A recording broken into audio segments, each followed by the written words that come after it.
हाय class twelfth, आप सभी का स्वागत है knowledge with Tanya YouTube channel में। क्लास ट्वेल्थ, आज हम लोग आपका फर्स्ट बुक का चैप्टर नंबर 4 इंटरनेशनल ऑर्गेनाइजेशन के मोस्ट इम्पॉर्टेंट 20 एमसीक्यूज जो है करने वाले हैं। फर्स्ट है the United nation was establish in. आपका यूनाइटेड नेशन कब स्टैब्लिश हुआ था? 1945। पूरी डेट क्या है इसकी? 24 अक्टूबर 1945 इसकी एग्जैक्ट डेट ये है पूरी। तो फर्स्ट वाले का आपका क्या आ गया? Option number B. अब इसने पूछा है सेकंड में, the headquarter of the UN is located in. आपका हेडक्वार्टर कहाँ पर है? आपका हेडक्वार्टर है न्यूयॉर्क में। इसका आएगा option number C. How many countries originally sign the UN charter. जब आपका यूनाइटेड नेशन जो है बना था, उसमें ओरिजिनली कितने लोगों ने जो है साइन करा था? वो थे आपके 51 लोग। इसका ऑप्शन नंबर ए आएगा। Fourth, which is the most powerful organ of the United nation. सबसे पावरफुल ऑर्गन कौन सा है यूएन का? वो है सिक्योरिटी काउंसिल। ठीक है। How many permanent members are there in the united security council. इसमें ये पूछा है कि आपका यूनाइटेड नेशन सिक्योरिटी काउंसिल का जो है, उसमें कितने परमानेंट मेंबर्स हैं। देखो, 5 परमानेंट मेंबर्स हैं। अगर क्वेश्चन में ये पूछ लिया जाए कि टोटल मेंबर कितने हैं यूएन में, वो है 15। अगर परमानेंट पूछा है इस क्वेश्चन के अंदर तो वो 5 है। अगर नॉन परमानेंट पूछा जाए तो वो आपके कितने हैं? 10 है आपके। ओके। इसका option number B. Six, which of the following is not. एक तो क्वेश्चन हमें बहुत अच्छे से पढ़ना है। क्या लिखा है इसमें? Not a permanent member of UNSC. वो है आपका जर्मनी। आपके 5 परमानेंट मेंबर्स हैं। First France, second Russia, third है आपका अमेरिका, ओके, फोर्थ है आपका चाइना, और फिफ्थ है आपका यूके। ये आपका क्या है? ये आपके 5 परमानेंट मेंबर है यूएनएससी के। और इनके पास क्या है? इनके पास जो है सबसे ज़्यादा स्ट्रॉन्गेस्ट पावर है, वो है वीटो पावर। अगर इनको कोई भी फैसला जो है नहीं पसंद आया तो ये उसको भी जो है यूज़ कर सकते हैं, वीटो पावर को। Okay.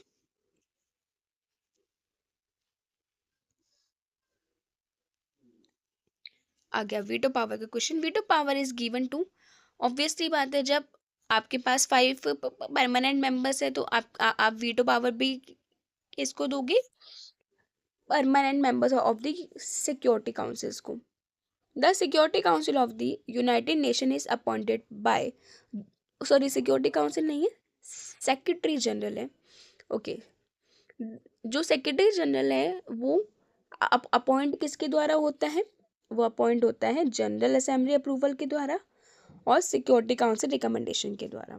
WHO is related to, यानी कि वर्ल्ड हेल्थ ऑर्गेनाइजेशन किससे रिलेटेड है? इसके नाम से पता चल रहा है, हेल्थ से। बी, UNESCO यूनेस्को किससे रिलेटेड है? Education education science and culture से। इसकी पूरी फुल फॉर्म क्या है?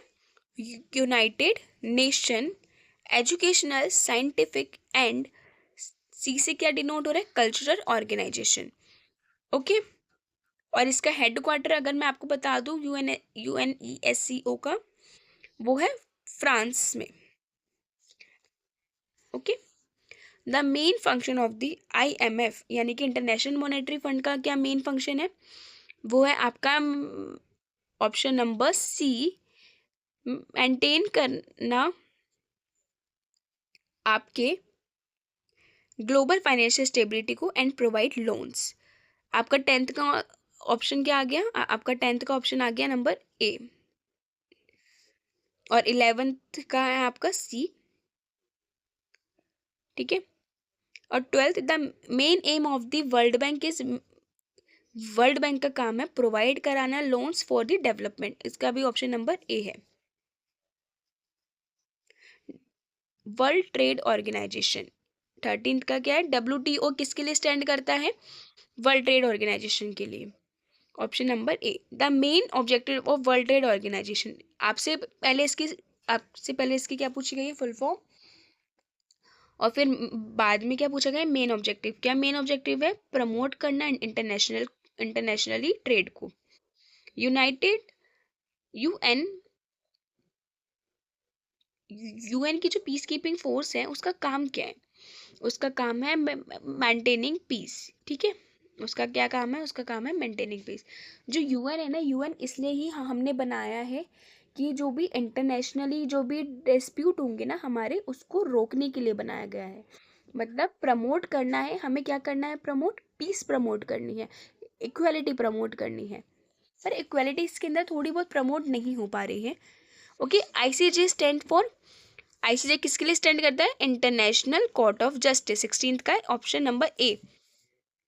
17 में क्या पूछा गया? आईसीजे की, आईसीजे जो है कहाँ पे लोकेटेड है? आईसीजे लोकेटेड है हैग्यू में। और इसके अंदर कितने मेंबर्स हैं? आईसीजे में आपके 15 मेंबर्स हैं। अब 18 आपका आपका क्या पूछ रहा है? The the UN body where all member nation are represented. जहाँ पे आपके यूएन के सारे मेंबर रिप्रेजेंट होते हैं, वो कहाँ पे होते हैं? आपके जनरल असेंबली। इसका ऑप्शन नंबर है बी।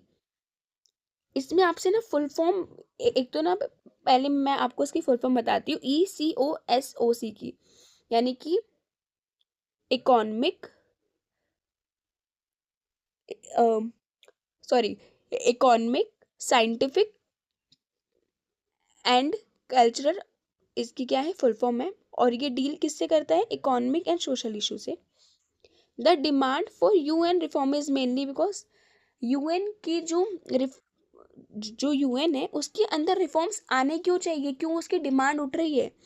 उसकी डिमांड उठ रही है बिकॉज ऑफ यूएन का जो स्ट्रक्चर है वो बहुत ज़्यादा आउटडेटेड हो चुका है।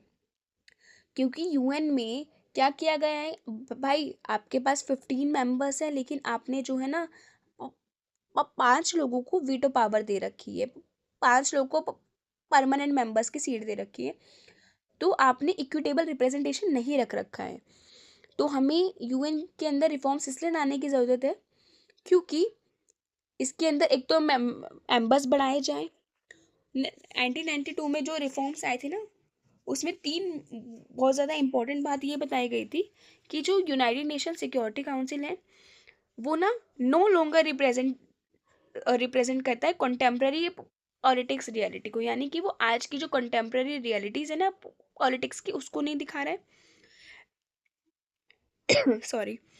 और सेकंड पॉइंट इसका मोस्ट इम्पॉर्टेंट ये है, it decision reflect only western values and interest and dominated by a few power. क्योंकि आपने आपने परमानेंट मेंबर्स की सीट जो है 5 कंट्रीज को दे रखी है। तो ये जो है सबके लिए क्या है?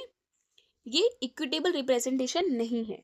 ठीक है, इसी के साथ आपका जो है ये इंटरनेशनल ऑर्गेनाइजेशन आपका जो है कंप्लीट होते हैं इसके MCQ। Please like share